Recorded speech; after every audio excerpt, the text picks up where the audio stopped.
Sock puppets, sociopaths, welcome to episode 12 of Stream of Consciousness for season 2. We're back to the original numbering format after 2 missed episodes. And also we're back to my massive vanity numbers going up on the video after we had our promotion privileges restored by Elon Musk because I complained. I complained to Grok. I didn't talk to Elon Musk, but Grok fixed it. And so, yeah, now we're going to hit those 5 figures. It just has no bearing on the actual engagement of on the show. It's just for my own personal pleasure. What a nice week in Australian politics where really nothing much of anything happened. And I've been saying this for months, like how nice it would be to not really have to talk about these losers. And finally, they gave us one, a nice quiet week. I don't know what they did. They all went on holiday or something. Angus Taylor scratched around trying to get people interested in his stupid immigration policy that's going nowhere. Anthony Albanese did basically nothing. He traveled around trying to buy fuel that we should have already had with mixed success. Fuel prices keep going up. The Iran war keeps going on. And I think that's what we're going to talk about tonight. I think that's what I'm most interested in this week. This is the World Affairs episode of Stream of Consciousness. But before we get into that, there is like a little bit of local stuff around, just today, like just in the last few hours, there's been a string of stories come out about One Nation. The mainstream media is clearly terrified, absolutely terrified. If they're, pulling out the, rogue, unpre-selected candidate talking about Hitler card. Yeah, I think they're definitely scared. Green Goblin just pointed out MSM dumping on One Nation over a 2-point dip in the polls. Look, those polls did see a 2-point dip and they saw a little bit, I think a 1.5 increase for the Liberals. But in the last 24 hours, I've started getting dispatches on the internal polling in Nepean and Farrer. And it's looking pretty good for One Nation. Farrer's got a 4 in front of it. 40. That's what they're polling in Farrer. It doesn't mean they're definitely going to win because, when you consider that literally everyone else is putting them last or near last, when preferences get computed, I think it'll still be neck and neck. But yeah, they're doing really well in Farrer, and I think they're going to get another candidate into the lower house. That's my early prediction. Look, the core problems of One Nation haven't changed in the last week, and I don't think the public's perception of that has changed at all because the government and the opposition are giving them no reason to change it, and it's clear from everything in particular that the government's been saying, particularly over the weekend, suggests that they're not adapting to the new normal either. Most of Labor was down here in Tasmania this weekend for state conference, which is hilarious. And when you see what Tanya Plibersek was saying and how she's framing the kind of moral argument for Labor in this year and going into the 2028 election, you can tell that they're not going to change at all. They're not going to change their current strategy. They have no interest in winning back working class voters. They have no interest in doing anything other than, fighting their side of the culture war, which is why it's so ironic that they keep talking about how bad the culture war is, right? They're fighting half of it, right? I think at this point, it's impossible to say who was the original belligerent. Amy Remekas thinks it's John Howard, if you dared to read that book. Reading Amy Remekas' book on Howard is hard enough, but if you want a real challenge, if you want hard mode, try and listen to the audiobook on Spotify where you actually have Amy Remekas' voice in your head the whole time. That's terrifying. But yeah, that book copped a lot of stick last week, all of it justified. So yeah, that's kind of where we're up to this week. Look, the defining thing in Australian politics right now is not even happening in Australia. It's happening in Iran. And I don't know what it's sad that we haven't given it a name already, right? What was what was Trump's code name for it? Was it Epic Fury? Like, no one's using that. I mean, back. I remember back when we when the coalition of the willing went to Afghanistan and Iraq, like the media actually called it enduring freedom. We should go back to that because I mean, it's the Iran war, like, because I mean, Iran's been in a state of perpetual war for decades. So, I mean, and there was the Iran-Iraq war in the late 1980s. So, yeah, William Evans just said Operation Epic Fury. Yeah, I mean, I think that's what we're going to have to call it. I'm just going to keep referring to it as Epic Fury from now on. But that's what's defining Australian politics, because it is revealing the extent to which not just this government, not just Labor, but the Liberal government before it and successive governments before that have failed on a strategic level to protect our own country. Not so much defend it, but to protect it, to insulate it from existential threats. I saw Tony Abbott was in the media this week, you know, cleaning up on his decision to get rid of the 90-day fuel reserve back when he was Prime Minister. That was him. That was a Tony Abbott decision. We used to have 90 days of fuel sitting here in reserve. And then we went to having a bunch of fuel in reserve in the United States. And then 40 days ago, we have nothing. We have absolutely nothing. And we were on the verge of running out. Although Chris Bowen said we weren't going to run out. And then he said, well, we might run out, so please stop buying so much of it. And then he said, we're never going to run out, but there's panic buying, so stop doing that. I mean, we don't know. We may never know how close we came to actually running out of diesel that week. That's terrifying. That's absolutely terrifying.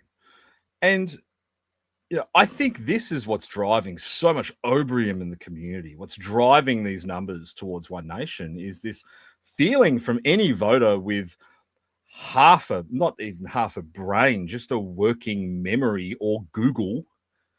They know whose fault this is. And they know that there's only one party for whose fault it absolutely wasn't. And that's where the votes are going. And that, I think, is where the votes are going to continue to go. And it doesn't matter how many times the mainstream media says, you know, they're Hitlers and they hired that rapist that time or whatever else. That doesn't matter. I don't think that matters to people. You know, there is a cry of vengeance coming from the electorate. And I think we're going to see it when those results in Farah come in. I really do. We'll go through the comments. We've got some good TLDs in the chat early on. One of you noticed that I had my mic on while the video was running. I'm glad you didn't. Matt noticed that. Glad you guys didn't hear anything too incriminating. Yeah, we got the usual crowd in. And everyone's noticing my Iron Man numbers we're doing. 19 on YouTube. Yeah, Swing State says Albo went begging for fuel, which was hilarious. Like the other thing is, like, he's begging for fuel, right? But we're not getting any of it for free. Like, he goes to these countries, he's not getting special deals. Like, no one's saying to it, like, giving us any extra fuel. They're just saying, yeah, we will continue to sell you fuel. He just got promises that no one will cut us off, which I think really means nothing in an environment where, you know, the Americans have got their fuel taken care of via Venezuela and domestic production. Russia and China, you know, got massive appetites for fuel, and, you know, thankfully they're coming into their summer. So, you know, it's because that's a big problem in Russia, is because so much of their heating is oil based, which is something everyone forgets. But yeah, they're not going to send any extra. They're just sending what they'd already promised at the same price. So what was the point of that whole episode? It was really just an excuse for Albo to leave the country for a while. Yeah. I'm surprised the cookers and the Sovsits didn't get onto that, talking about whether or not he was going to get arrested again, or, yeah, they were going to raid the tunnels. Who was it used to talk about the tunnels? Ricardo Bosi. He used to be all into that. He was constantly saying that Albanese was on the verge of getting arrested. Haven't heard from him in a while. I'm surprised we haven't, actually. William Evans says you need to listen to more Jim Salim rants. Yeah, you don't want to say that in this chat, dude, because people will think you're a Nathan Sykes plant. Hello to him if he's watching. Sebastian points out correctly. I think this is kind of schizo because there's no way the Australian government is competent or forward-thinking enough to be maintaining this since the 1990s. I don't know, dude. The Australian government was reasonably competent in the 1990s and even competent into the early part of the 21st century, unless you read Amy Remekis's book, in which she says they were idiots the entire time, even as inflation was down, interest rates were down, the economy was growing, we were in the middle of a mining boom, everyone had a job and everyone was happy, and we more or less had social cohesion. But apparently that was gross incompetence, right? And whilst no one's denying that, the seeds of our destruction were unquestionably planted during the Howard administration, it's not for the reason the left thinks it was. It was purely because of immigration. Swing State says main problem is that One Nation is not hurting Labor. That's true. And look, I think I might have said it on last week's show. I actually think that one of the challenges for Labor one of the challenges for half of Labor is that One Nation is really going to help Labor left.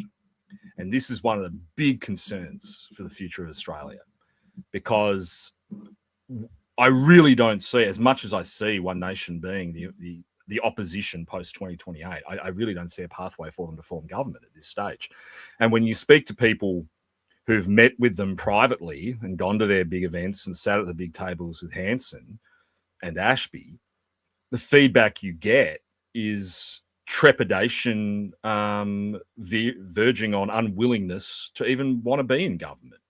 And they don't talk like a government. And I think it just went up on the Australian, an article today, an interview with Ashby, where he openly talks about it. He says he doesn't see the coalition as One Nation's enemy. I'll pull it up, actually. I was just reading it. I think a friend of the show, Druid, posted it. Ashby, Hanson's chief of staff, said the polls were like the stock market in that they'll have good and bad days.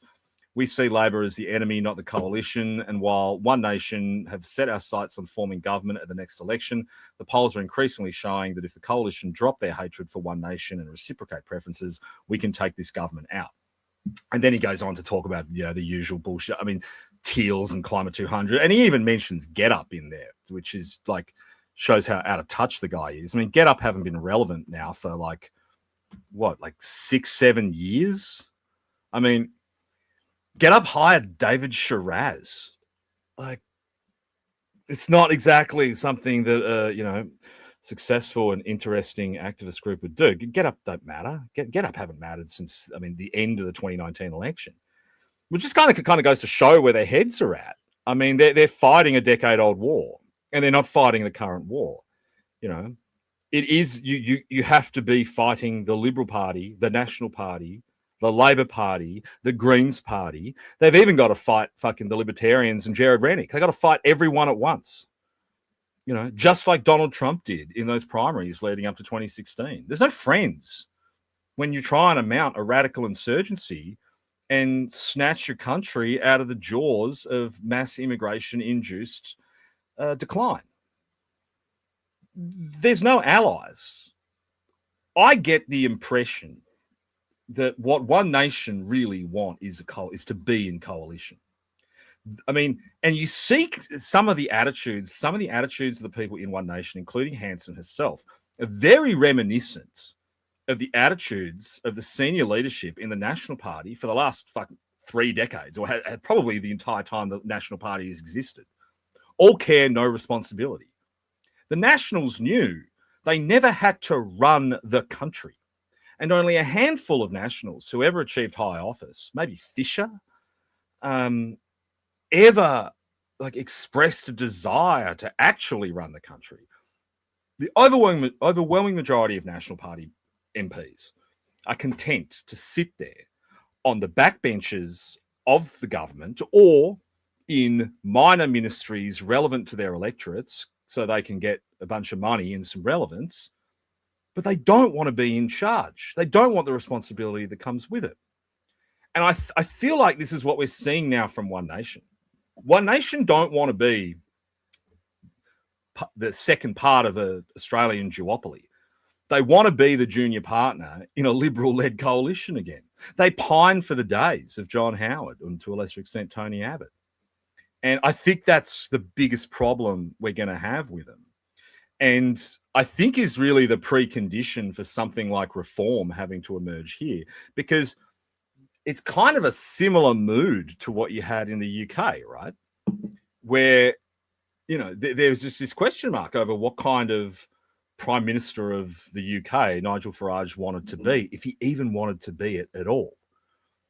And that was the kind of gap in which Rupert Lowe emerges and just immediately shaves off 10%. And I really think a Rupert Lowe type character is what's going to emerge here in Australia.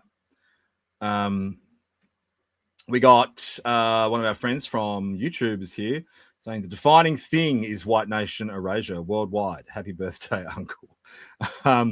Yeah, we'll get to some of that because there's been a bit of interesting stuff around birth rates. I mean, did you see early this morning, Elon Musk randomly started Australia posting, talking about our birth rates, which was interesting. It's always nice to be noticed by Elon. William Evans says, I'd argue that Julia Gillard is the worst thing that happened to Australia. Oh, man, come on, dude. I don't think Gillard is even in like the top 5 worst Australian prime ministers. Gough Whitlam's the worst ever Australian prime minister, like hands down.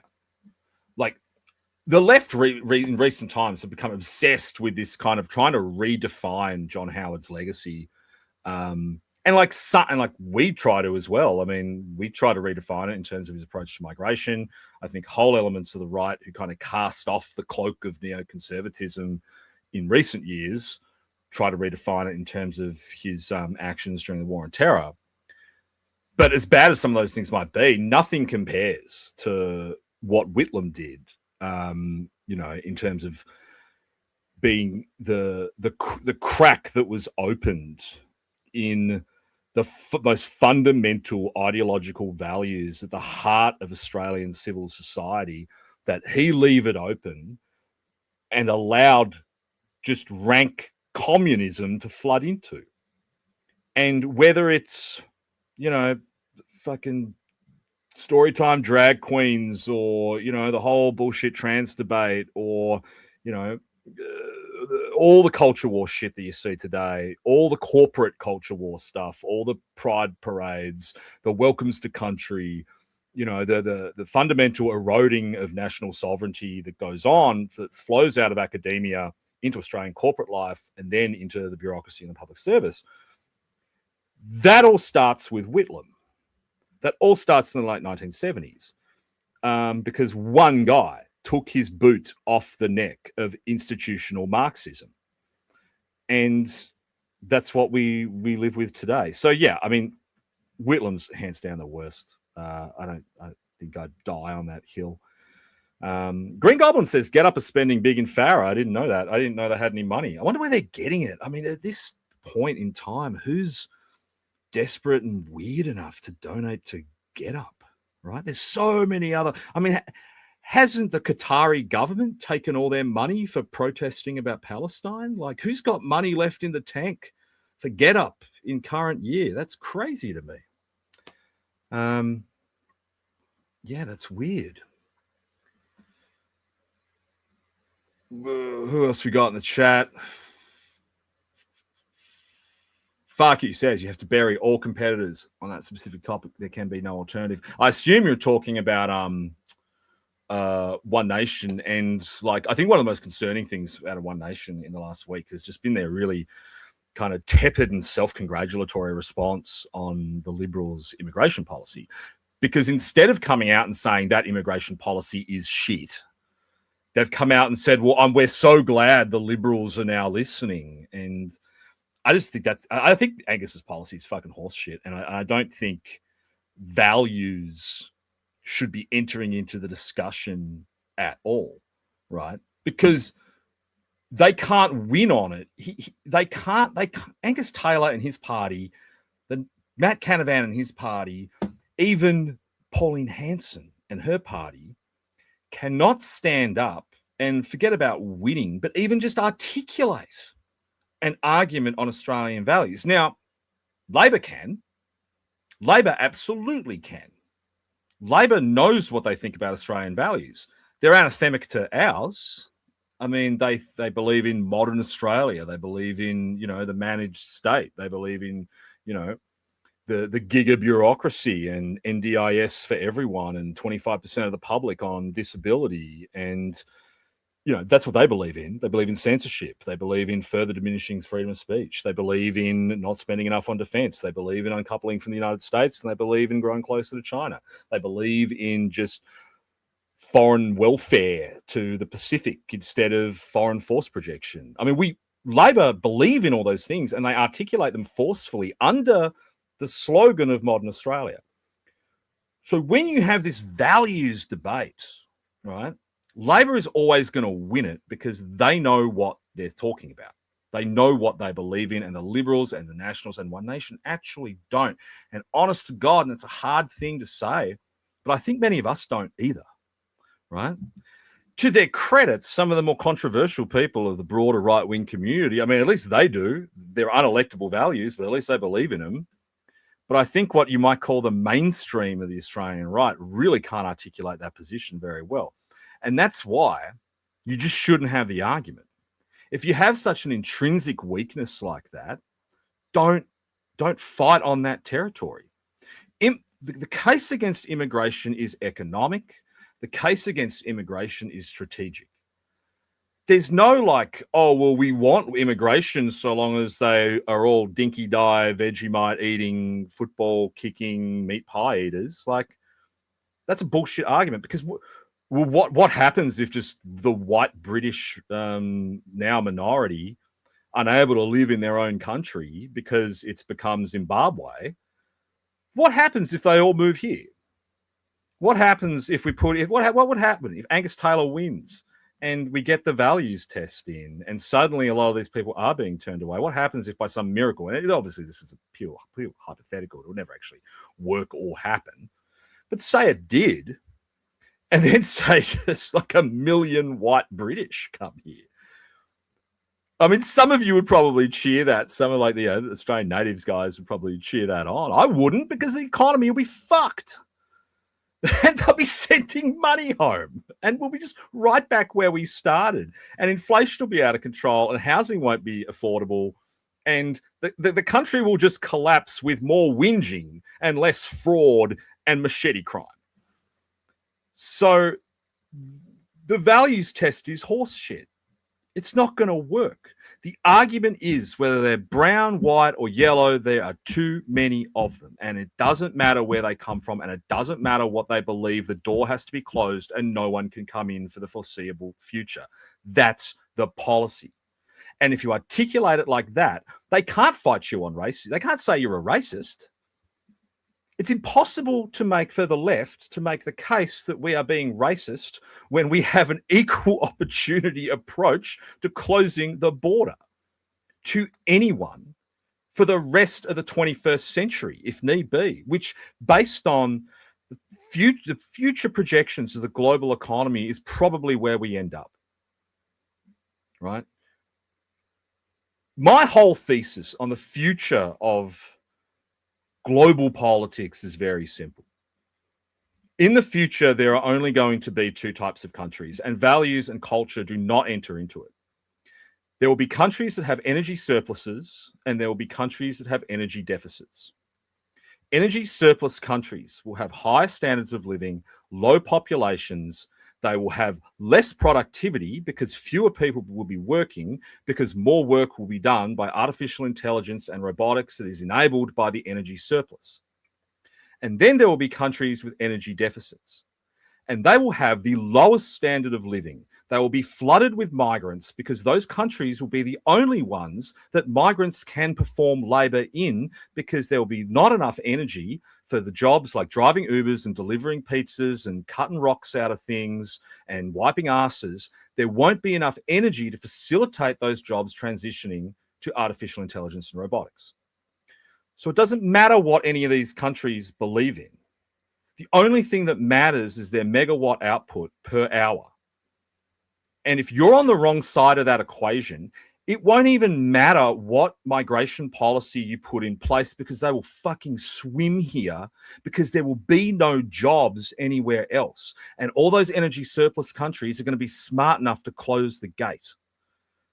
And if you look around the world at countries that currently have energy surpluses, that's exactly what they're doing. And they're not even only closing their gates, they are passively encouraging their people to move. China and India, two countries that currently have very low standards of living, actually have energy surpluses.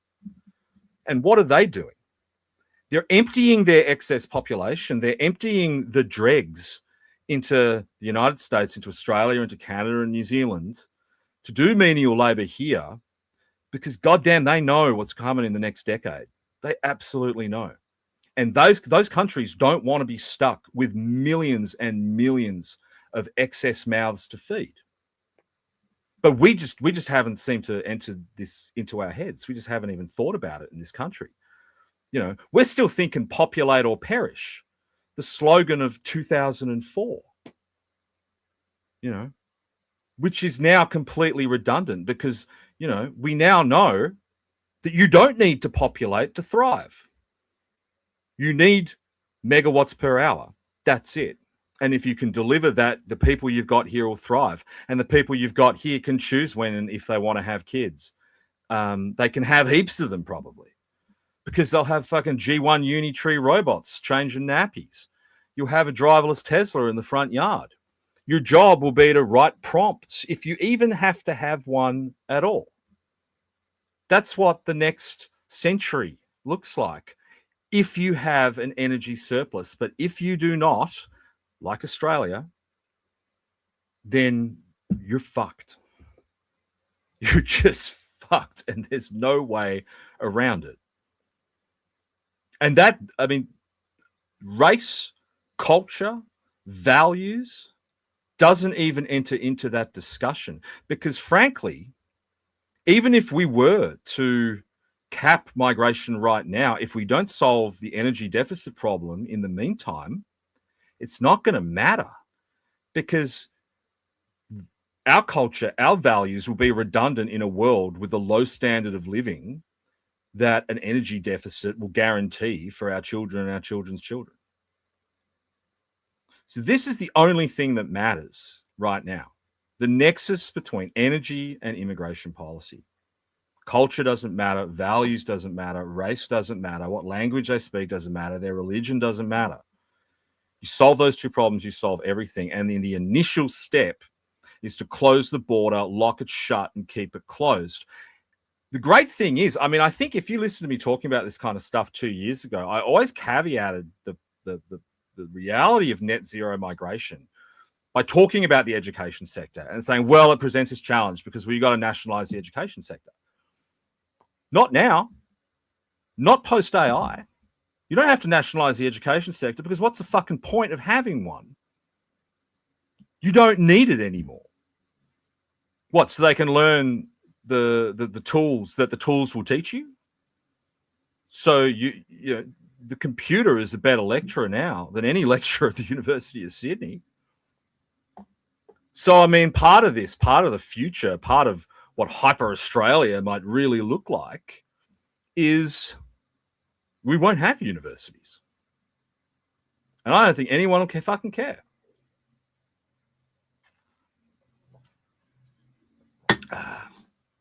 Anyway, what else we got going on in the chat? Wattle Crown points out correctly. John's talking about energy, chat rambling about dragging One Nation further to right. Classic sock. You know, but it's true. I mean, and this is, you know, if you guys have one job, right? We do need to drag One Nation further to the right, because they're just so inherently weak. And, you know, in a lot of ways, very much like Trump was in his first term. It's like they still have this massive chip on their shoulder about the media. They say they don't like the mainstream media, but they beg for their attention. If they didn't like it so much, how does Ashby keep getting so many profiles, right? How many? If you look at the New York Times, Washington Post, fucking LA Times. I don't even know what the third biggest newspaper is in the US. I think it's Washington Post, New York, and it would be LA Times. How many profiles did any of them get with Stephen Miller? Right? Like how many times did Stephen Miller go, oh, I'm going to go sit down with the mainstream media, right? And tell them my deepest thoughts and all my political strategies.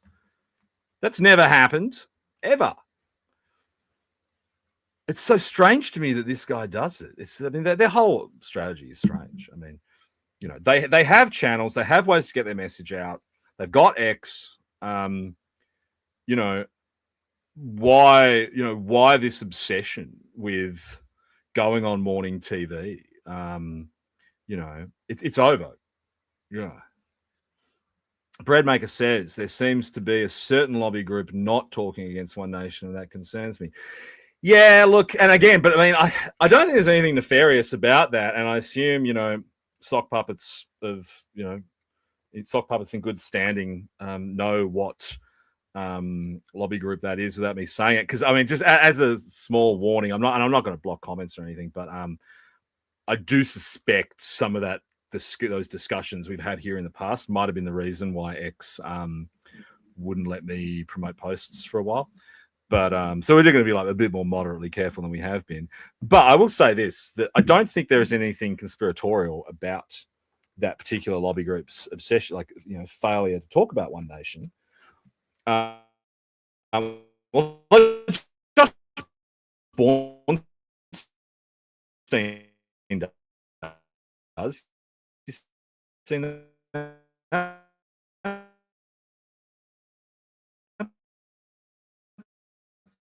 Bornstein. Okay, I think I'm back. Are we back? We got like a power problem. Hold on. What about now?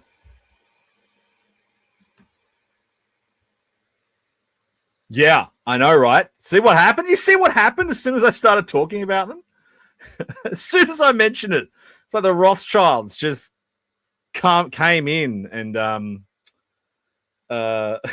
actually, someone just said, don't ever talk about Advance ever again. Yeah, maybe it was actually Advance he was talking about. But no, I don't think it was Advance he was talking about. But look, like what I was saying was, I don't think there's anything conspiratorial about that attitude, is as so much as that, you know, both that particular lobby group and One Nation are just very much stuck in the politics of the early 21st century, like where it's just perpetual 2004. That's where everyone lives. They just can't get out of 2004. Buyback Capital says I was cut off by Abby Chatfield. Yeah, and I'm just not seeing much Abby content lately, which really disappoints me because I love Abby content so much. Yeah, Agus Taylor himself went to John's house and cut his cables. Could have been. Yeah. It was a different John. They replaced me. Yeah.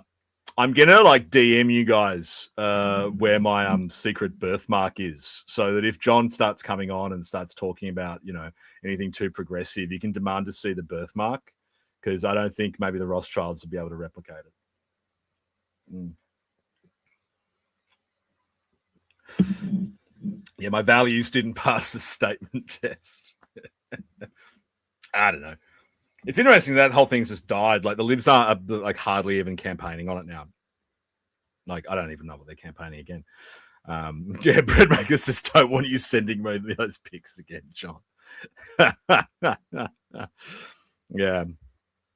No, but actually that little fuck up is a sharp reminder that I need to get rid of this computer and switch it for my new one, because that's how inept I am, that I have this one laptop. This laptop sits in a room and all I do is stream off it. And I specifically replaced it was because I tried running, I think when Grok 2.5 came out, I was trying to get it running on it, because it's got like fucking 64 gig of RAM in it. And I thought it would do it, but no, it melted. It's someone just said blink twice, John. Yeah.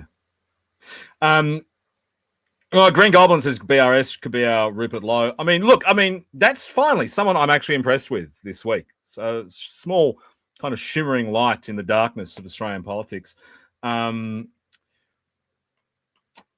Wait a minute, it says, did you try to run Grok locking? No, you can run the reasoning API on like 120 gig, easy. You can run it on one Mac G4.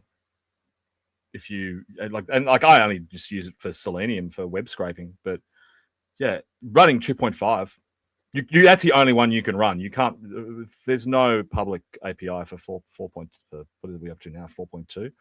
Or even anything. I mean, even 3. I don't think they've ever publicly released anything. But you can, yeah, you can run it on like on a good desktop, but you can't. You can't run your own like cloned instance of Annie, which is what I would have liked to have tried doing with it. Also, the voice is different on 2.5. It doesn't sound as sexy. But yeah, BRS has said.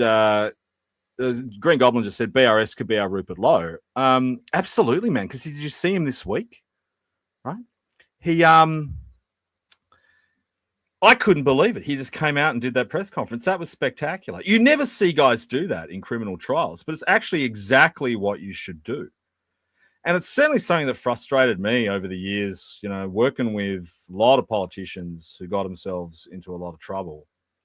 Was this attitude, and particularly like in things like corruption inquiries, they would just like go to ground and they wouldn't comment, and they'd say, well, it's a matter for the commission or the court or whatever. But getting up and saying what he said and just like laying it out there and saying he's going to fight, he's going to keep fighting, fuck off. That was incredibly impressive and good for him, because he's got did you see the court docs? He's got 2 years, 2029. So this is going to take fucking years. Yeah. Bully Bulpid says, but can he quote Shakespeare like Hasty or me? Remember last week when I tried to read Coriolanus, which yeah, I don't know. No one really reacted well to that, but also we had a very small audience. Iron Deficiency Arnima, who's a top G, just said anything on the Firmus piece in the Oz. Weirdly, that journo replied to me when I responded to her. Those guys are fascinating, and I'm not going to bore you guys with like Tasmanian politics, but fuck it, I will. So Firmus is a AI company that is currently doing an IPO, and like all nascent Australian IPOs, it's drawing a lot of flack. And also because their CEO was formerly convicted of insider trading. But there's just something like deeply shady about their deal that they've got here in Tasmania. They've come down here and they've secured a site up in Launceston for, they said initially 90 megawatts, but ultimately 300 megawatt data center, or what they're calling an AI factory. They have deals with NVIDIA, things like that. But the question mark is, how the fuck did they get it? And how did they get the approvals turned around so quickly? And most importantly, how did they get an economically viable deal on some of the country's most expensive energy, which is Tasmania is. Tasmania is 100% renewable. And as a result, we do have some of the country's most expensive energy because we're plugged into the NEM. So, I mean, I projected it on the current commercial rates, 200 million, with a discount that most large-scale Australian businesses extract from the Tasmanian government. Maybe 100 million is what a year of that would cost. $250,000 a day we're talking about. Their IPO is only 280 million. They're valued at 7.7 billion, but I don't think they've got that much money, and they're buying into the nation's most expensive energy. Wages are cheaper here in Tasmania, but they only need to hire 5 guys. But if you look around the country as data centers are coming online, I mean, 20 to 30 megawatt power data centers are coming online, now that were in approvals 2 years ago. I mean, if you look at the largest AI data center in the country, which is up in the Kimberley, which is run by an energy company with a Indigenous name that I can't remember off the top of my head, and they're looking at going out with 280 megawatts with a bespoke power solution. Comes online in 2032, going through approvals. And here's Firmus getting a deal with Jeremy Rockcliffe in the middle of an election campaign, and just snap your fingers and it's done. kind of weird. And weirdly, no one, and this is one thing I would know, no one can tell you who Firmus's lobbyist is. Right? They got Eamon Fitzpatrick, the former Labor guy, lobbying for them in Canberra. You're not going to send him down to talk to Jeremy Rockcliffe. So who cut the deal? And no one has an answer to that question. And I think it's really worth asking. Buyback Capital, who would know these things? He said, I thought GYG was bad. Yeah, but you say that. Aren't GYG doing okay now? I thought they were doing all right. Alfred Mars says the Bell Bay green hydrogen is dead, right? Yeah, I think green hydrogen's dead everywhere. I just think it didn't work. I think the whole thing was it might have been like made up. I don't know if they could ever do it. I worked on one of those in Newcastle, and it seemed really cool on paper.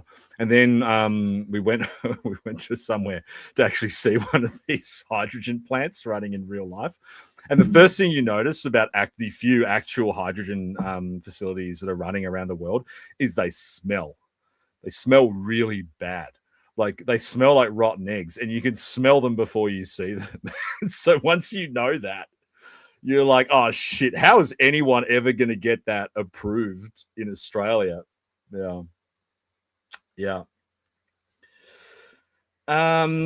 Australia says 1 megawatt of inference currently generates 1,500 in, is it 15,000 in revenue. Yeah, that's probably right. But remember too, the other thing with Firmus is their whole shtick is this water-cooled facility that they claim makes everything more efficient, and they claim cuts down on energy prices.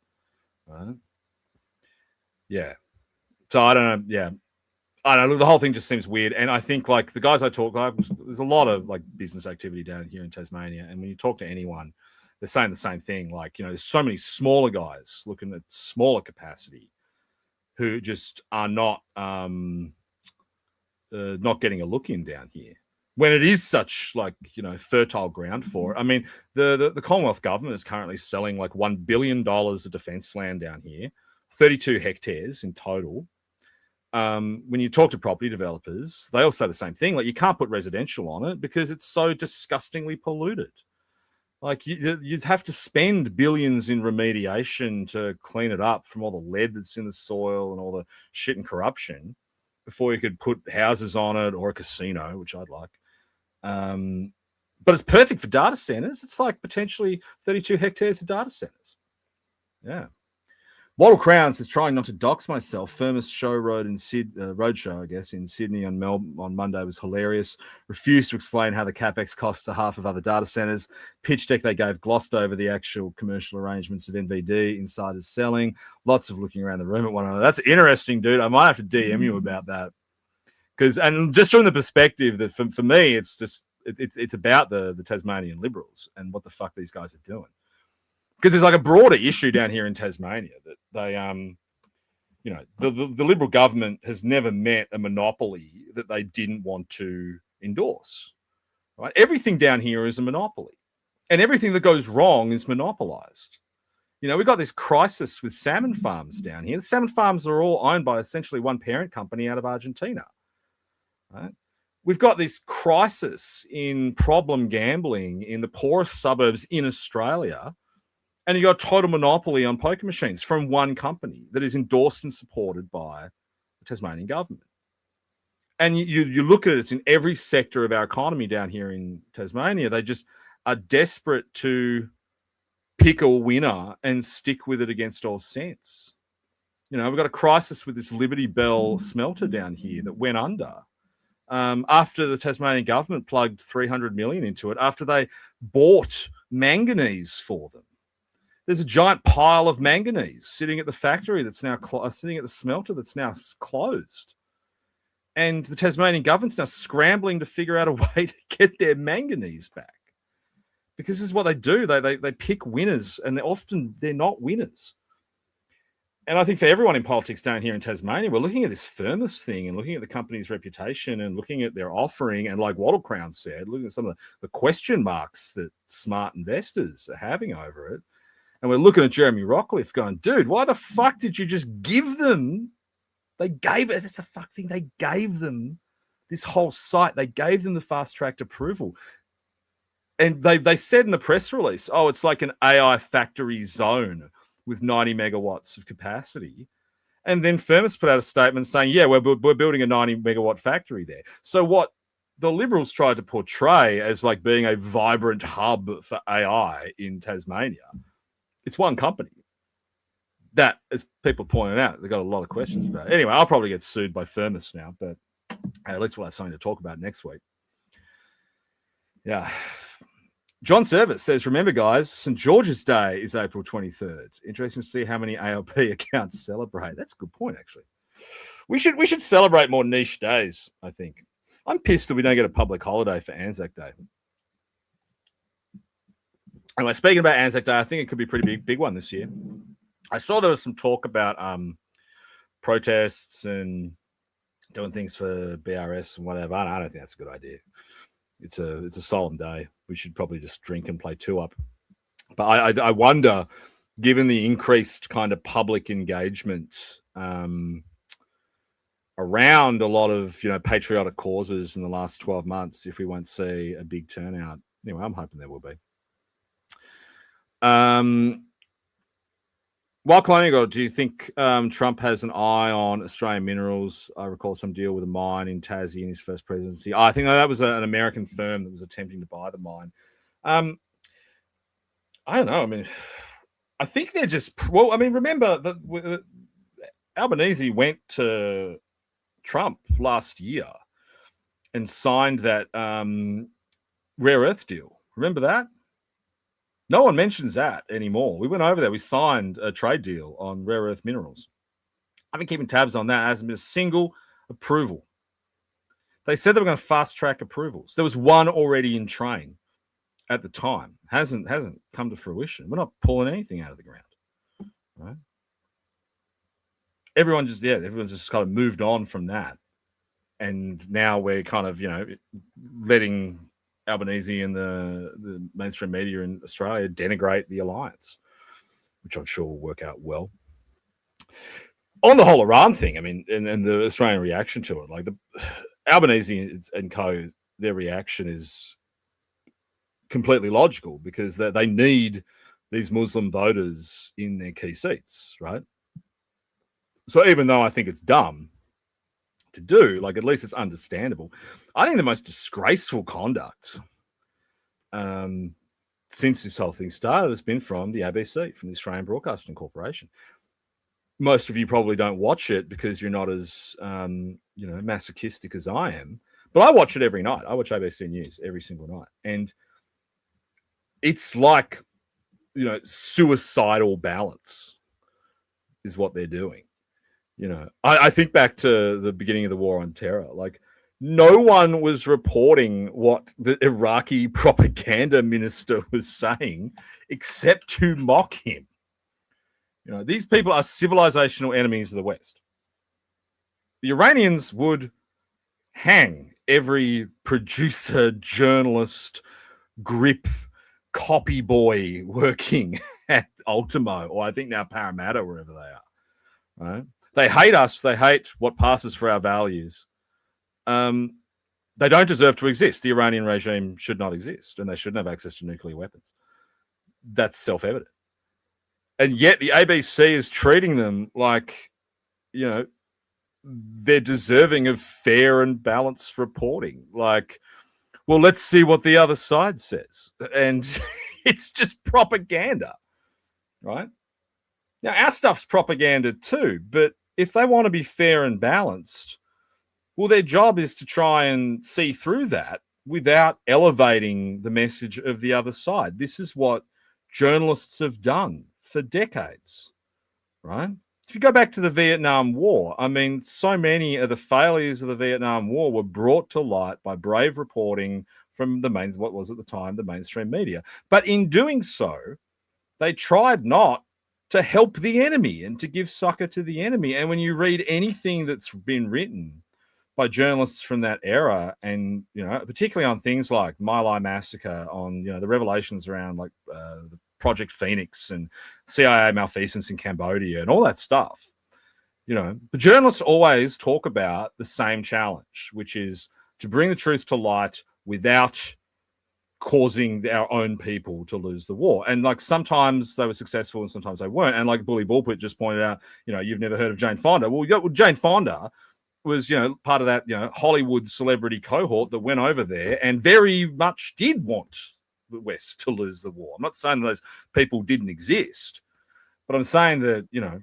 mainstream of American journalism during the Vietnam War tried to conduct themselves like that. But we've just thrown that away now. We just have no concept of that now. Now, they look at, the United States and Iran, from our perspective here in Australia, as effectively equal belligerents, which is ludicrous because who does the ABC want to win?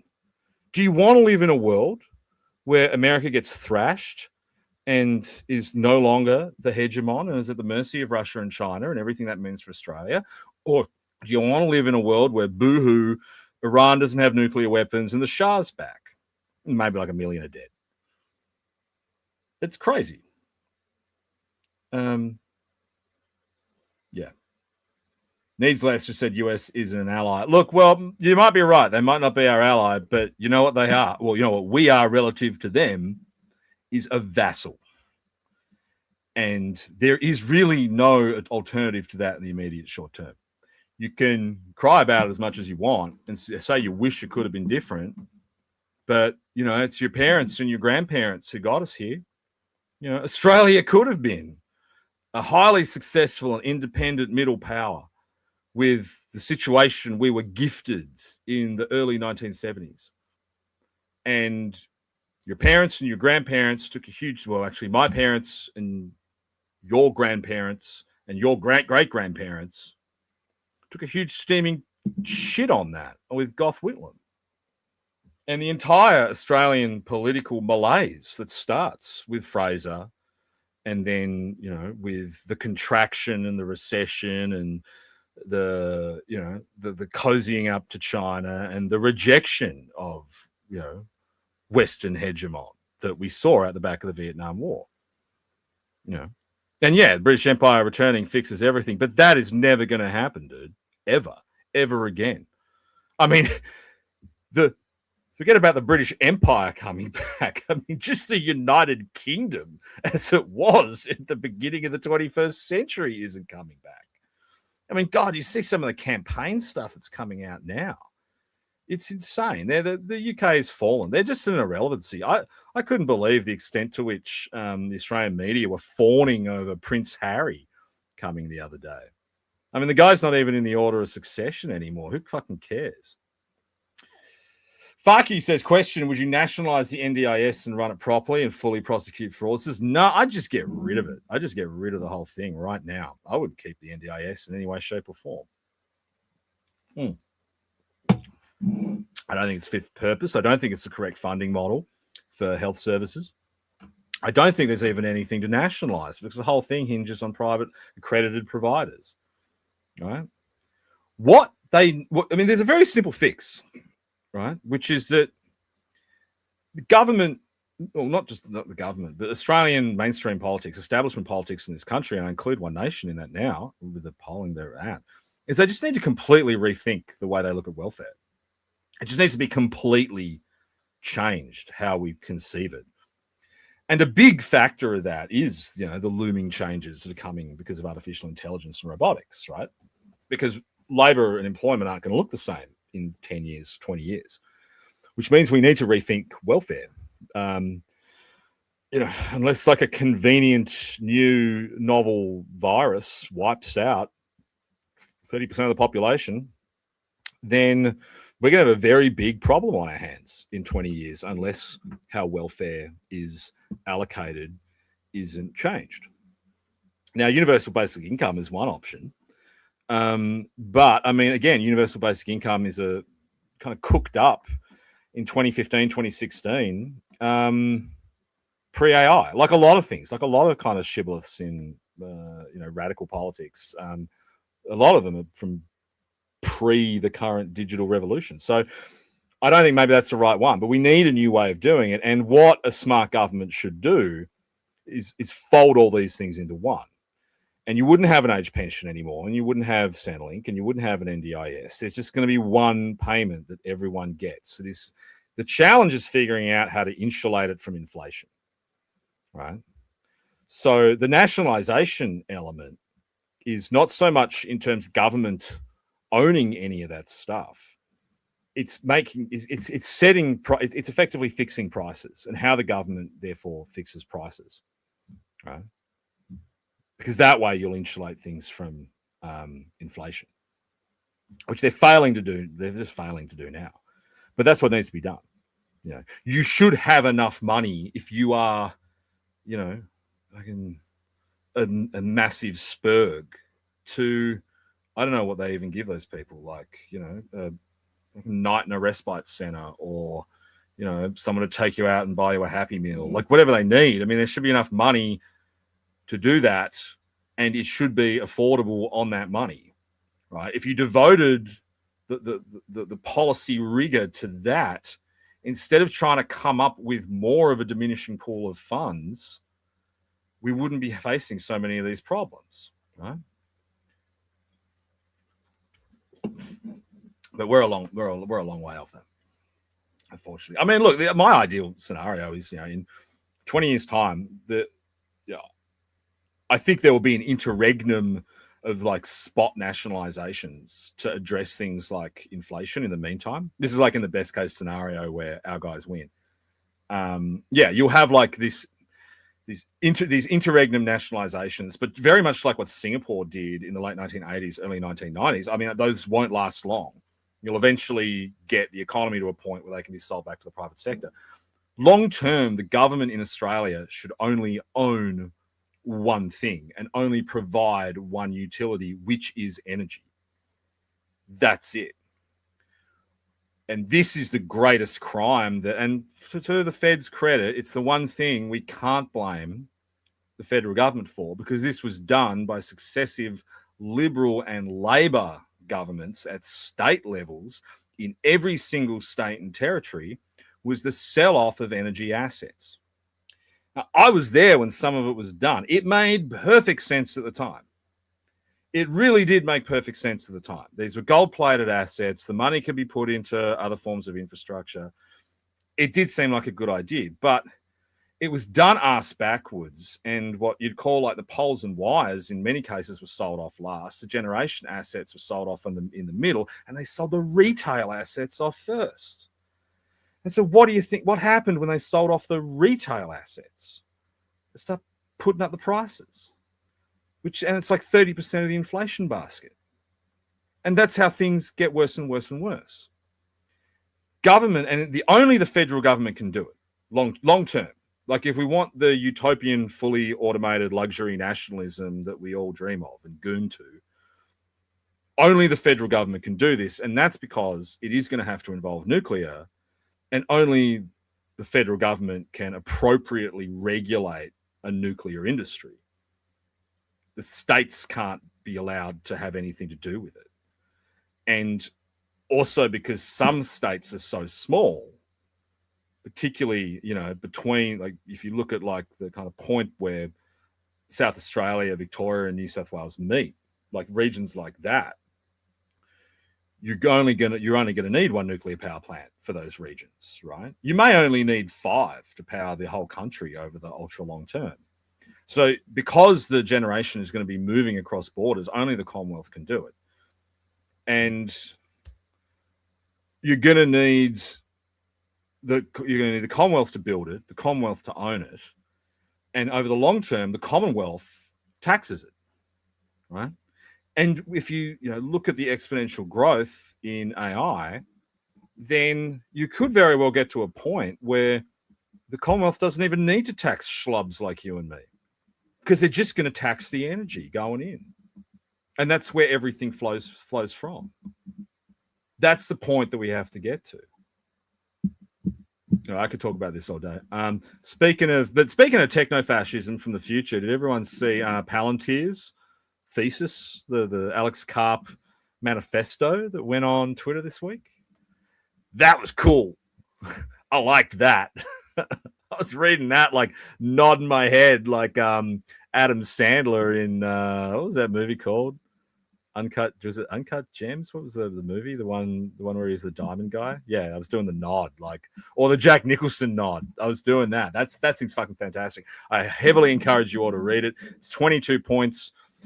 Alexander Dugin came straight out and called it, the future of techno-fascism. There's like 1,000 replies of people just saying yes. I'd be interested to know what you guys think. I mean, do you want to continue persisting in this kind of fake and gay managerial democracy, or do you just want a Palantir AI to run everything and have drones just zapping machete people with tasers? Because I think I know which one I want.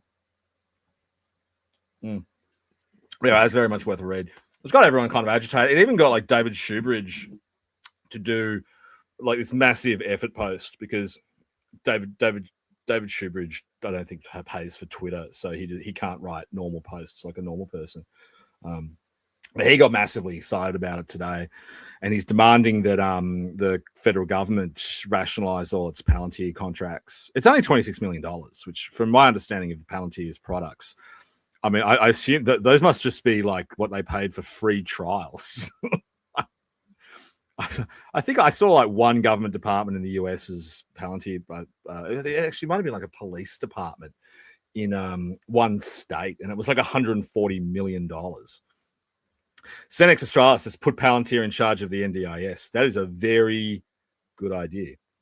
Bully Bulbert says Yavin talks about making everyone an artisan. I mean, yeah, I've talked about this on the show before, and people didn't like it, but I think it's not just going to be artisaning. I think it'll eventually just be art, full stop. And, the insatiable appetite of large language models for novel content, and, the growing trend towards all content, even the most asinine, being monetized and, through, the platform itself. And with content having its value be monetized by AI in terms of its value for training data, that's eventually what will happen. You guys will be posting on Stream of Consciousness in 2035, assuming I haven't been killed by the Rothschilds.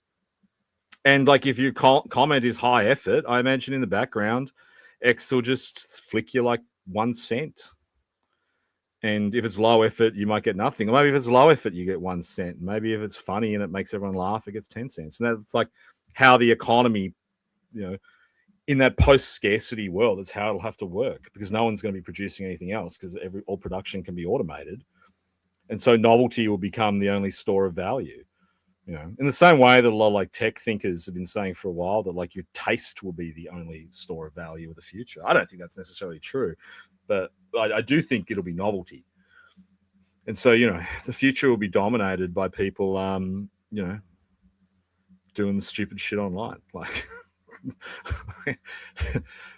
Drew Pavlo videos, and that black guy who goes into restaurants and dances and eats. Like he's going to clean up in the future. Yeah. So Walmart Golem says post-scarcity, food scarcity is incoming, global famine possible. I really doubt that. That's going to be extremely hard, even here in Australia, which sucks, at doing everything. It is actually extremely hard to run out of simple carbohydrates. It is very easy to run out of protein, though, which is a big problem for those of us who eat a lot of meat.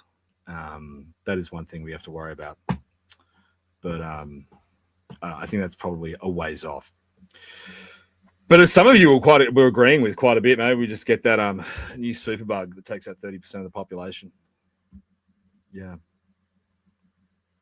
And then Ian Miles Chong steals it and gets $100. Yeah, well, the X has been cracking down on that lately. I like that guy. I can't remember his name, but he's like the X content guy who posts on Twitter. They've made a lot of changes to stop people from benefiting from that. They actually made a change that I noticed on some of my like accounts I use for work. They know when you put the breaking in tweets now, that doesn't work. Thank God, because that was getting so tedious having to do that. Yeah, Nikita Beer, you said.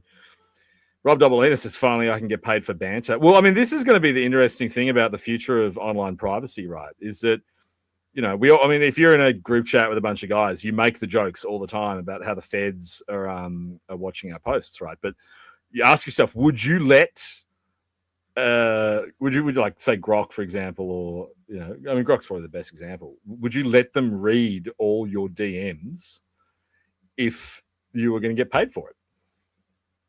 You know, if you think about like what the monetization regime is just for posts, or it's ad supported. But if it becomes, instead of being like ad supported, if it becomes, you know, the value of the training data, would you let them read it? I mean, I think a majority of people would. Now that'll come with risks because there'll be, you know, government regimes where they'll hand stuff over. I mean, they hand stuff over now, but camera just fucking moved. But yeah, I do think something like that is going to come down the pipe eventually. I've said it before, but there was a startup. I can't remember their name, but there was a startup that launched a while ago that was trying to monetize people's photo reels. And like, they projected that the average 25-year-old woman in the United States photo reel was worth $6,000.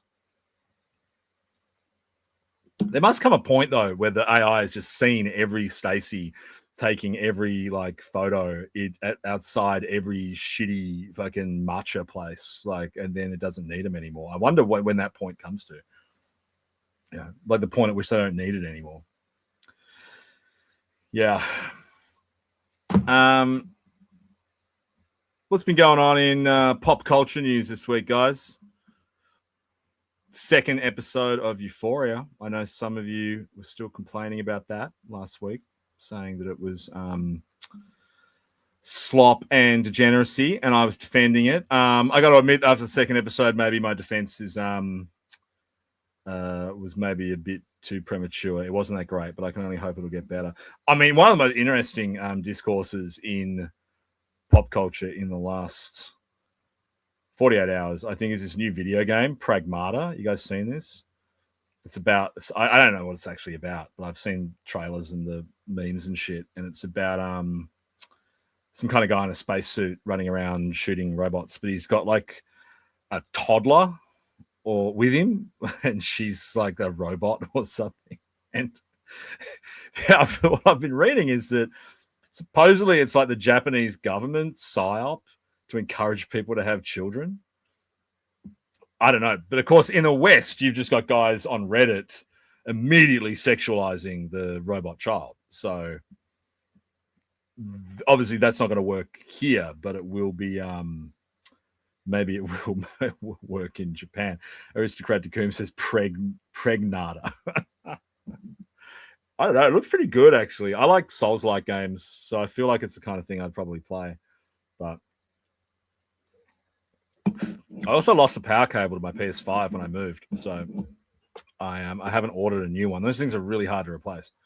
So, and I don't want to blow up my PC running it, which it looks pretty good. I think it probably would blow up my PC. But anyway, if any of you have played Pregnata, you should tell us in the chat. The biggest limiting factor with these things is that they're just so fucking expensive. I had a look on Steam when I saw the like stuff on Twitter about it. I just checked on Steam and it's just like $100. Like, since when were games fucking $100? I can't remember the last time I paid $100 for a game. Like, and then you read the reviews and they're like, oh, like I finished it in like 12 hours. Seriously?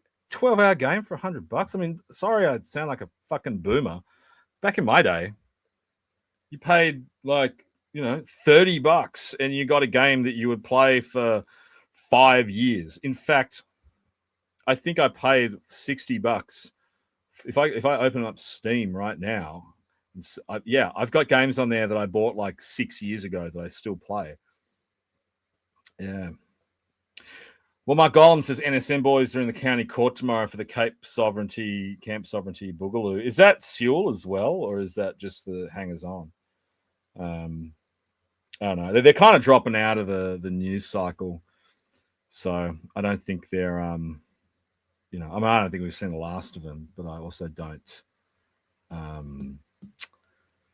Yeah, I don't know in the current climate how relevant they really are. Altan Industries called me a console player, but dude, I mostly play games on PC. It's just when it's like a controller game. I played on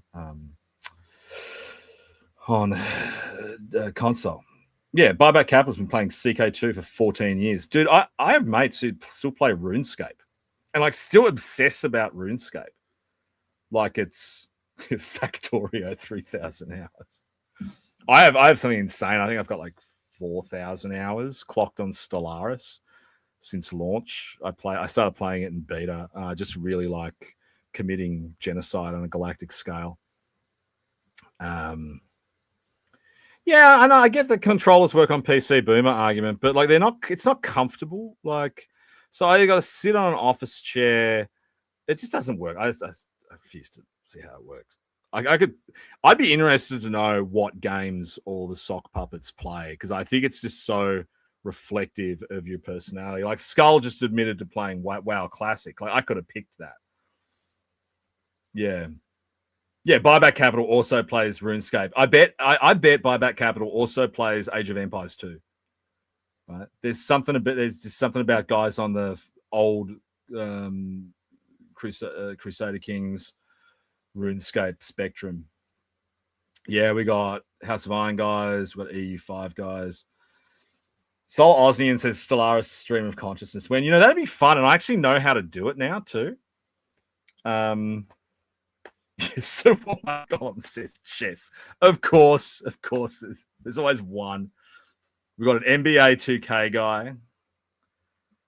Yeah, Alpha Master's doing Total War Warhammer. Dude, I fucking love that game, but I haven't played in ages, and I think there's an expansion coming out.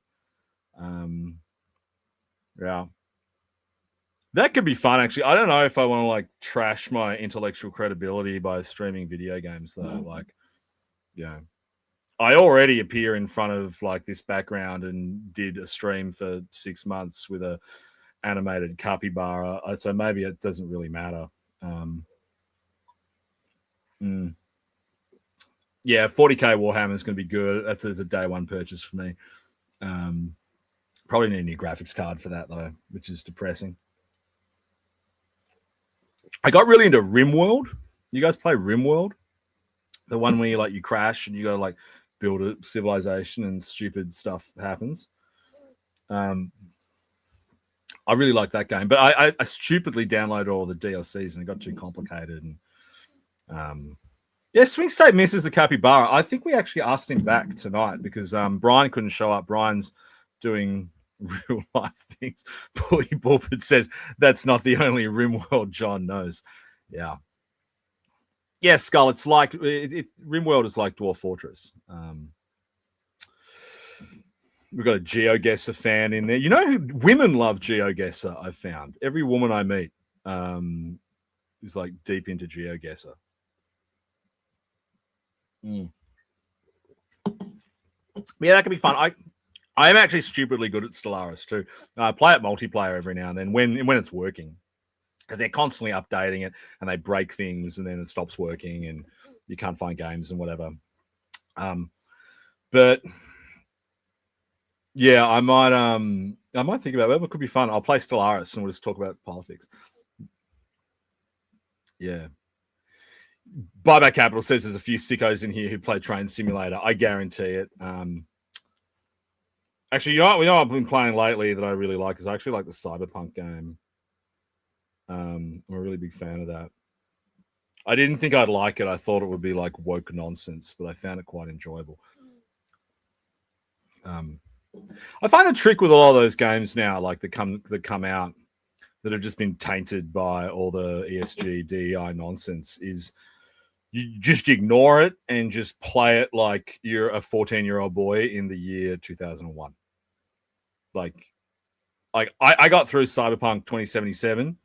I didn't romance any of the options. I didn't destroy the evil corporation. I joined it. Like, spoiler alert, by the way, for the game. I find that enormously satisfying. I did the same thing in Baldur's Gate 3. Like, so long as the game doesn't like railroad you into the woke options, you can actually have a lot of fun with them. Jake Lance is a Ghost Recon fan, dude. I was a huge fan of Wildlands. I played the shit out of that. That was really good. Breakpoint kind of sucked, but although it looked better, but Wildlands is peak. Like I might even reinstall that game now. I haven't played it in a while. That game's fucking great. The only problem with it is if you kill too many civilians, it's like game over. I downloaded a mod so I could like punitively punish the civilian population for harboring the terrorists, but yeah, it sucks they didn't come out of the box. They should have included that. Yeah, Rob Doubleina says some games and shows reach a critical mass of woke and then you all of a sudden can't do it anymore. Totally, dude. Totally. I tried watching one episode of the new series of The Boys, just one, and I turned it off. I refuse to give these shows any more of my time anymore. Yeah, I mean, the worst... You're right. Either they do that, they hit that critical mass, or they do the bait and switch, which we've seen from movies. Like when and this is probably what really happened with The Boys, right? Where something comes out and, you know, conservatives take the wrong message from it. And it was like with The Boys, where everyone was sharing Homelander memes going like, he's right, actually. So the writers just lose their shit and decide, oh, we've just got to completely denigrate this character and change the entire plot, which is what they did with the Joaquin Phoenix Joker movie, right? Where the Joker came out and the takeaway was, you know, guy just has enough and can't take it anymore of modern society or whatever. And then because people on the right of politics took the wrong message from it, the next one, like, they have to rape the guy in prison. I actually watched it. I couldn't believe I sat through the whole thing. But I actually watched Joker 2. And Flynn says it's a masterpiece. Dude, no, you're going in the taste gulag for that. It is a terrible movie. It's a terrible. I've got two of you. There's two of you saying it's good. Nah. Yeah, and he's says do a Veilguard stream. Jesus, did anyone even do that when it came out? That thing looked like an abortion. I love those games, and then they just went to absolute shit. Yeah. Flynn, you should totally write an article about it. Like, I finally have my next Substack coming out tomorrow. It's been a month. And you need to explain why I haven't been able to write one. But yeah, I'm actually quite looking forward to that. Man, I'm going to write a polemic response to your Joker 2 defense. That's not right, dude. That movie fucking sucked. There's no defense of it at all. There's heaps of good musicals. Like, they're embarrassing to admit which ones are good, but there's been heaps of them. There's a period in like the early 2000s where there was a string of them. Like Moulin Rouge is a fucking classic. Like, I love that movie. And Chicago with Richard Gere and Renee Zellweger and Catherine Zeta-Jones was another classic. La La Land was really good. There's been heaps of good musicals. I'm a sucker for a good musical. I even liked that one episode of Buffy that was a musical. Yeah. Bully Bullpit says, explain the connection between Kevin Spacey and Brett Lee. Oh, I don't know if I can on air, but look, there was a rumor, and I think I actually probably can say it because it was first promoted by a former colleague of Brett's on another podcast that Brett Lee and Kevin Spacey were more intimate than the photographs suggest. I'm not saying he was. I'm just saying what a third party said. But which then, you know, raises a whole heap of tinfoil questions about what Brett Lee was up to. And there is that infamous picture that I put on Twitter sometimes of Brett Lee and Spacey. I put it on my conspiracy iceberg because we were like super funny about it. We thought it was super funny at the time. No, Rob, it was post American Beauty era Spacey. I think it was right on the cusp of problematic post Me Too Spacey, where he had to claim he was gay to get out of being a sex pest, and then he's had to then it turned out there were guys accusing him as well. I can't even remember what really happened to him, but he seems fine now. I mean, he's done some weird shit, but I guess it's Hollywood guys, right? Yeah, I started watching House of Cards after, I don't know, I think it was like 2 seasons in. I get really sick of those shows that go for too long.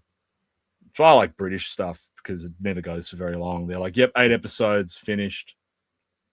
We were talking about this in my timeline earlier in the week where I was talking about Alex Garland's Devs, which he put out. So I think it was after Ex Machina and before he did Annihilation. And it's like a TV series, 10 episodes, self-contained, no sequel, about quantum computing and time travel, which is just fantastic. Like, it's a brilliant show. Does not hold the audience's hand intellectually for one single second.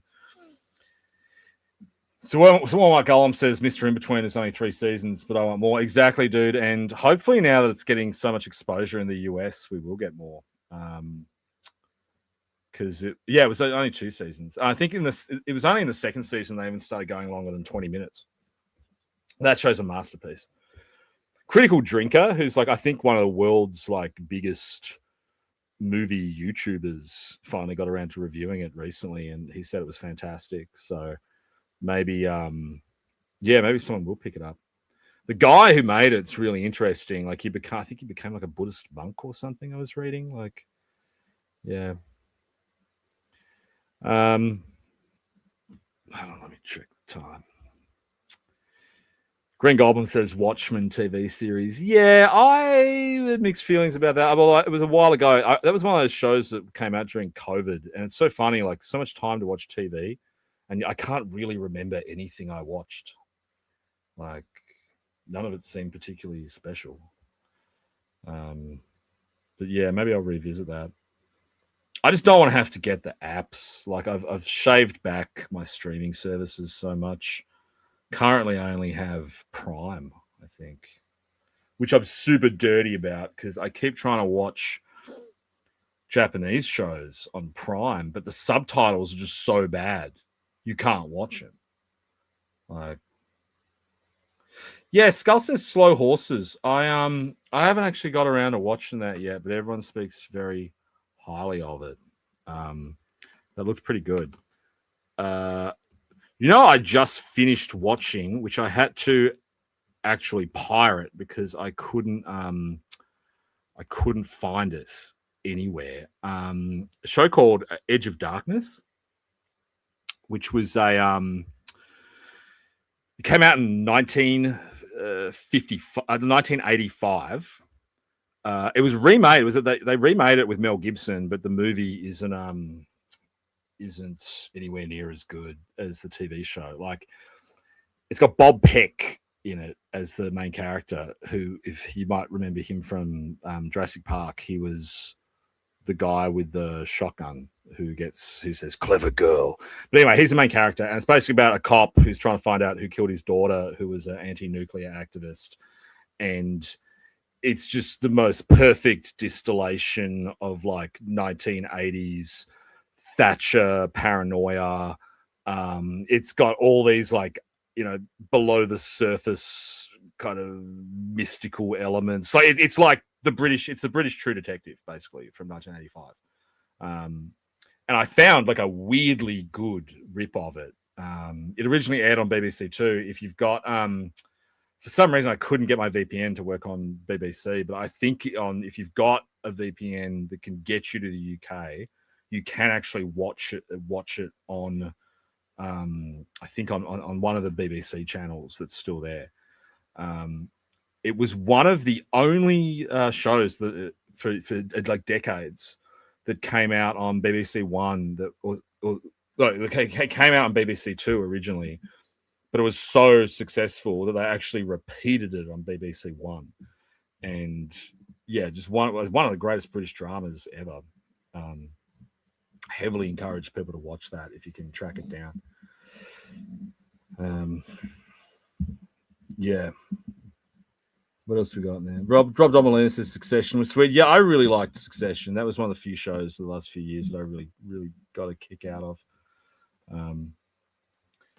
But it's so much. I mean, we're kind of entering, I wouldn't say like a golden age, but there's certainly like a lot better stuff on right now than there has been.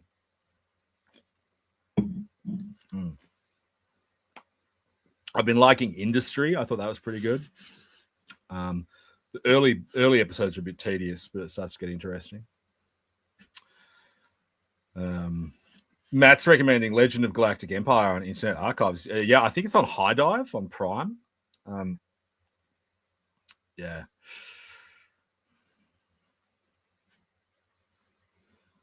Yeah, Rob says he's up to season 4 of Industry. Yeah, again, this is my problem. Like, I hate it when shows just go for that long. Like, I think like 6-7 episodes is good because it takes me like 2 nights when I go to bed to finish watching them.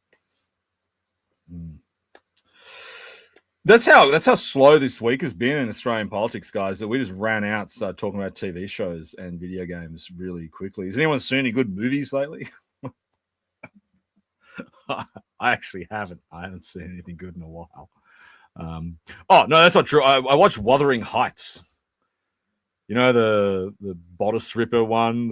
It's got Margot Robbie and the big Australian kid. I actually watched that the other night. It's actually kind of good. I actually didn't hate it. So Walmart Gollum's recommending Tracy Lord's classics. Yeah, I don't think you want to go too far back into Tracy Lord's oeuvre, dude. You might get into trouble there. Yeah, I haven't seen Project Hail Mary. I'll get around to it. Like the cinema in Hobart sucks. Unfortunately, we have like one cinema, and it's not very good. Yeah, Solar Aussie says it's Foyd slop, but the problem with modern filmmaking is like the lowest quality Foyd slop is better than the highest quality of whatever the fuck they are trying to foist on male audiences, right? Like the days of like them reliably churning out like dude movies, like they're gone. It's not like when I was a kid and like on any given Thursday there'd be a premiere of like a Jet Li movie or a Steven Seagal movie or Denzel Washington or we had that period where like there were just classic action movies coming out every single weekend. Yeah, not now. When was the last time a good action movie came out? I can't fucking remember. Probably like one of the later John Wicks, maybe. And even those were getting a bit fucking tedious towards the end. Like when you're into the 4th one and you've already forgotten that the whole thing started because of his dog. Yeah. Yeah, Green Goblin says, going to the movies is a great experience now. Empty but great. That's what happened. My dad and I went and saw the Naked Gun movie with Liam Neeson, which was terrible. It was really terrible. But it was fun because the theater was completely empty. It was just us. Yeah, I'll see the new June. June movies are good. Iron Deficiency Animal says Homeland got really subversive in the later seasons. I didn't make it into the later seasons because I just got so sick of Claire Danes, the borderline personality disorder experience. I think at the time Homeland was on, I had a girlfriend with borderline personality disorder. And so watching Claire Danes have it on TV just sucked. I was like, I get this at home. Like, I don't want to,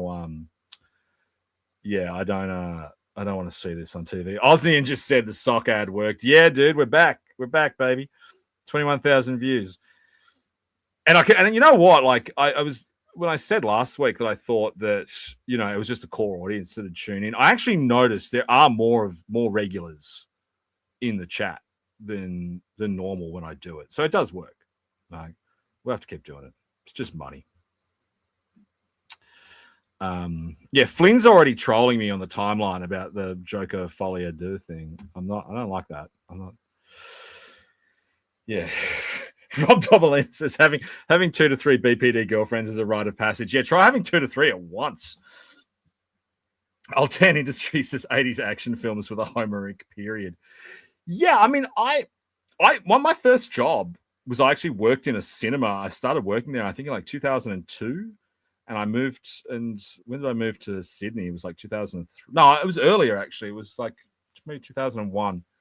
And then I moved to Sydney in like 2003. So I probably worked there for about 2 years.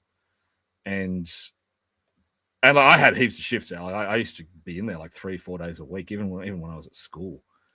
And so I watched like literally every single fucking movie that came out in that period. Like there was a period in my life where I could recite whole scenes from A Beautiful Mind. Because strange thing about cinemas, like sometimes the most odd movies, especially during like awards seasons, they'll just get replayed over and over again. Like they'll leave them on screens, even if they're empty for a really long time. But that was that period where I think the first 2 Harry Potter movies came out, the first 2 Lord of the Rings movies came out, and that was like the peak kind of like trash action movie period, where like they were just before the Fast and the Furious got stupid. Actually, this was when Too Fast, Too Furious, and Tokyo Drift came out, and then on top of that, you had Steven Seagal was still making movies. There would be like Jet Li movies, like that's when he did The One, and what's that one he did with DMX? And like every other movie had a DMX soundtrack, like every one. Like there was a period I remember where there was more than one movie with like X going "Give It to You" playing at the end of over the credits. Yeah, it was a classic period of cinema. I think that was a period like Quentin Tarantino did Kill Bill Part 1. Like Romeo Must Die. Thank you, Scott Howard. Yeah, Romeo Must Die was an absolute classic. I love those movies. And it was pre-comic book slop. I think it was maybe like right when I left, like Iron Man was about to come out, which was I think the first one. But yeah, it was just back when they made really, really good movies. Blade 2 came out in that period, which is one of my favorite movies of that period. Yeah. Jake Lancer says Minute of Silence for Chuck Norris. I watched something with him in it the other day. I think it was Delta Force, which he was in, which was really good. Yeah. But yeah, that was a great period for movies. And also a great period for Australian movies, because that was the period where so much like big budget Hollywood shit was being made right here in Australia and had a thriving film industry. You know, all 3 Matrix movies, all 3 of the Star Wars prequels had like principal production in Sydney. It was a wild period and as a result of that, you had all these guys who learned how to make movies, who then made like locally produced movies, and some really good stuff came out there. One of my favorite movies came out then was called Sleeping Beauty. I can't remember the name of the actress in it, but it's a spectacular kind of transgressive meditation on femininity, which I recommend. Yeah. Matrix 2 and 3 were reshot largely in LA. No, I think they might have done like exterior reshoots there, but I know that the interiors and a lot of the extras came out of Sydney. Because back then, like I think Ben's in the chat, he even knew some of them. Like we had friends who were like strapping on latex masks and being in some of those club scenes. They were filmed in Sydney. The shootout scene at the end of the Matrix 1 was actually filmed in the lobby of the same building that the government offices were in. That we were in like 2011. Yeah. Yeah, Swing State says not many good Australian movies anymore. Yeah, God, I can't remember. There was a funny post the other day where someone said like today, like the only Australian movies that are being made are like, you know, feminism about hating your dad, or like weird transsexual horror movies. That's it. Those are the only 2 types of movies that come out of Australia now. I'm not that excited for the Odyssey. A few people are talking about it. I'm not like really that excited for it. I think Nolan might finally have bitten off more than he can chew with a historical epic like that. I'm one of the people who really liked Tenet. I thought that was one. I actually think that is one of Nolan's best movies. But yeah, I don't know. I don't know if it's gonna be that good. Yeah, well, Green Goblin says Wolf Peak. That probably was one of the last good Australian movies. Oh, Wolf Creek 2, because they did a sequel. Surprised they never did a third one. Yeah. So Walmart Golem says, did I see Pauline's movie? I have a Substack up where I reviewed it, but the truth was I stopped watching it. halfway through. I still wrote the review because I thought it would be funny to write the review, even though I hadn't seen it. I think it's actually one of my least read Substacks, which is unfortunate because I thought it was one of my funniest posts. So if you do want to laugh, go and read. And if you want my kind of meditations on slop content, go read my super progressive movie review. Here's a sample. I can't imagine the existential horror of seeing this in a cinema, looking around at all the Anko t-shirt people and having to laugh wide-eyed and imperiled. Is it worth it? Is the complete collapse of the political duopoly, economic reform, an end to mass migration and multiculturalism, is it worth it? I imagine Dee Madigan on election night 2028, her eyes full of tears and her jaw locked, trying to explain to David Spears why Pauline Hanson is about to be Prime Minister. I imagine all the Australia Institute guys tweeting about getting New Zealand citizenship. I can do this. We can all do this. Yeah, it was a hard watch. It is so bad. It is one of the worst pieces of content I consumed this year. Yeah. Scott House. I couldn't even watch the trailer.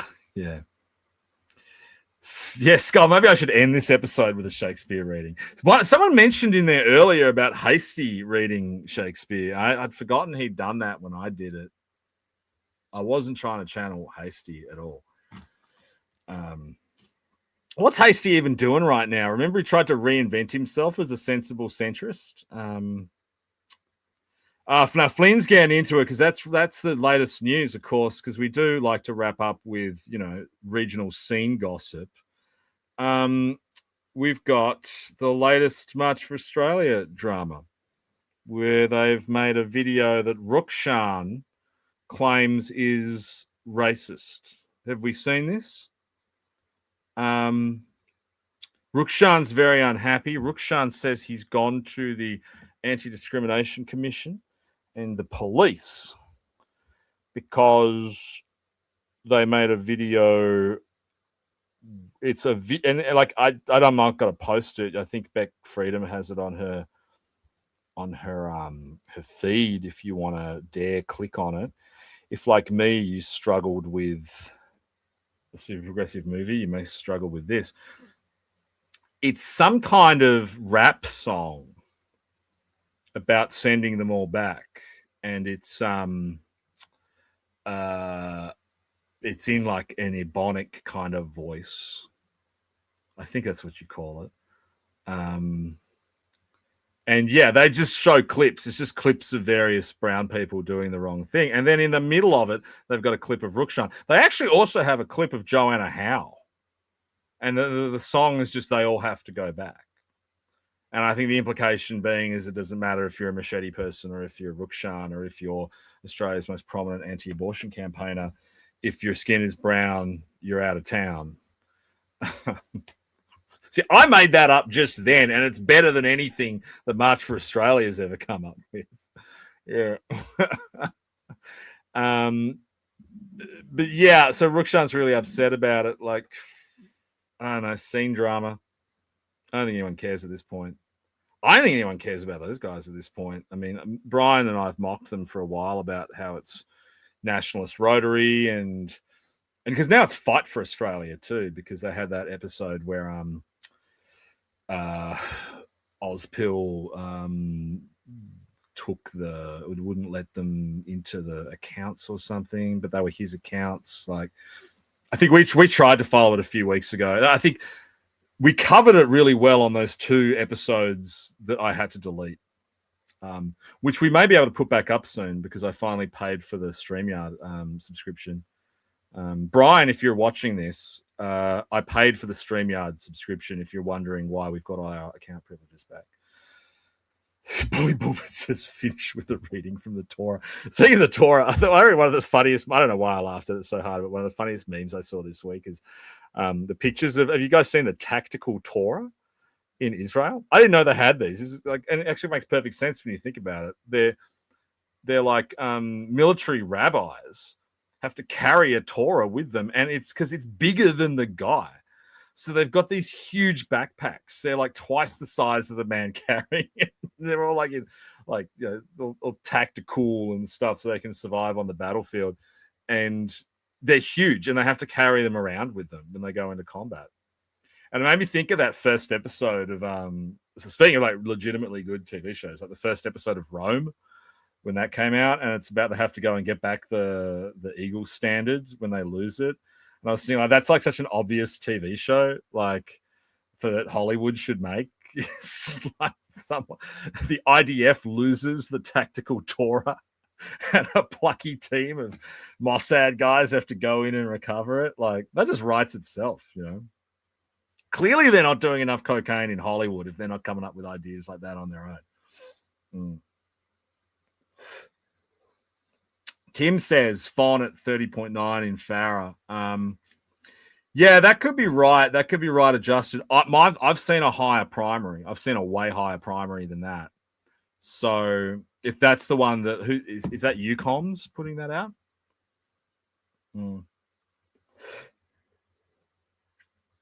Yeah, I would not be surprised. But I do think it's going to be a bit higher. Yeah. Hip 90s Rupert Lowe rap, millions must yo. Latest YouGov has ONP tied with ALP on 27% nationally. I've not actually, I should actually get all this stuff up and do something serious on it, because I've noticed every stream of consciousness, we do tend to be out at the same time in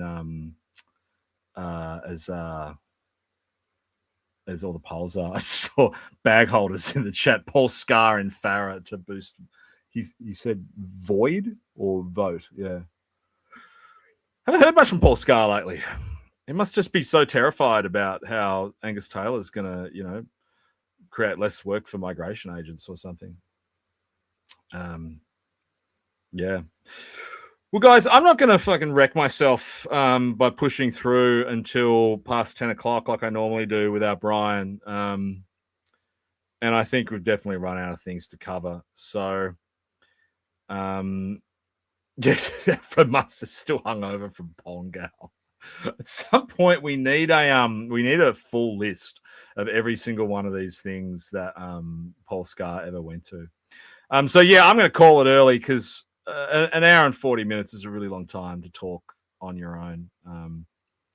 But guys, and the Swing State says it has been a slow week. But guys, thank you, ye loyal few, for tuning in. Taylor Martin says a good monologue. I know, right? Just the whole thing's just monologue. The whole thing.